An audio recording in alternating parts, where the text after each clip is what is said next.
દર્શક મિત્રો, ડેલી બોડેલી ન્યૂઝમાં આપનું હાર્દિક સ્વાગત કરું છું. મયુદ્દીન ખત્રી. દર્શક મિત્રો, એક તરફ તો નકલી કચેરી, નકલી ટોલ નાકું, નકલી ઘી, નકલી ચાલી રહ્યું છે, અને બીજી તરફ હવે એક બોડેલી તાલુકા વિપક્ષ નેતા જિગ્નેશભાઈ રાઠવાએ નકલી સિગ્નેચરનો મામલો બહાર પાડ્યો છે અને સમગ્ર છોટાઉદેપુર જિલ્લામાં ચકચાર મચાવી રહ્યો છે. આ મામલો શું છે તેમનાથી જ આપણે ડાયરેક્ટ વાત કરીશું. કઈ રીતે તેઓ બહાર પાડ્યું છે, કઈ કઈ જગ્યા પર તેઓ રજૂઆત કરી છે. જિગ્નેશભાઈ, ડેલી બોડી ન્યૂઝમાં આપનું સ્વાગત છે. સૌપ્રથમ તો આ જે મામલો બહાર પાડ્યો છે જેને તમે શું કહેશો? નમસ્કાર.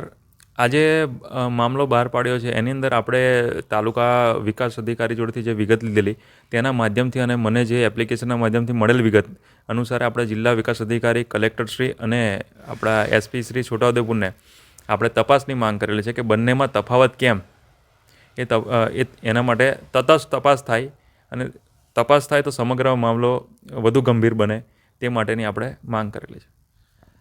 જે રીતે નકલી સિગ્નેચર બહાર પાડ્યા છે અને નકલી જે સિગ્નેચરો છે કયા કયા તાલુકામાં કેટલા ગામોનો સમાવેશ થાય છે અને તમે શું કહેશો?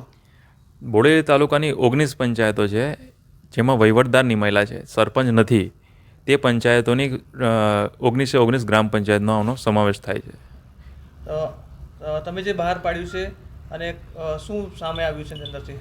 એની અંદર એવું છે કે જે માજી સરપંચોની ટર્મ પતી ગઈ છે, સરપંચોની ટર્મ પતી ગઈ એટલે માજી સરપંચ કહેવાય. એ સરપંચોની ટર્મ પત્યા પછી પણ એમની ડીએસસી ડિજિટલ સિગ્નેચરનો ઉપયોગ થયો છે.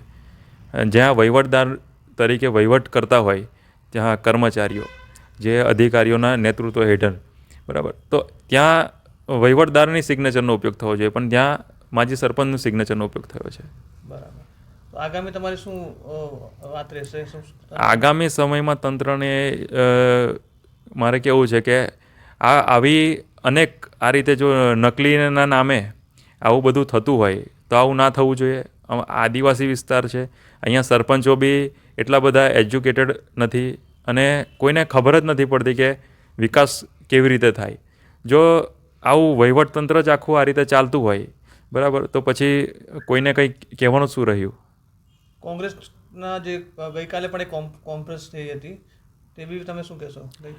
આ સમગ્ર મામલો એવો છે કે હું બધાને જાણ કરી આ મામલા વિશે કે અહીંયા અમારા બોડેલીમાં આ રીતનું ચાલી રહ્યું છે.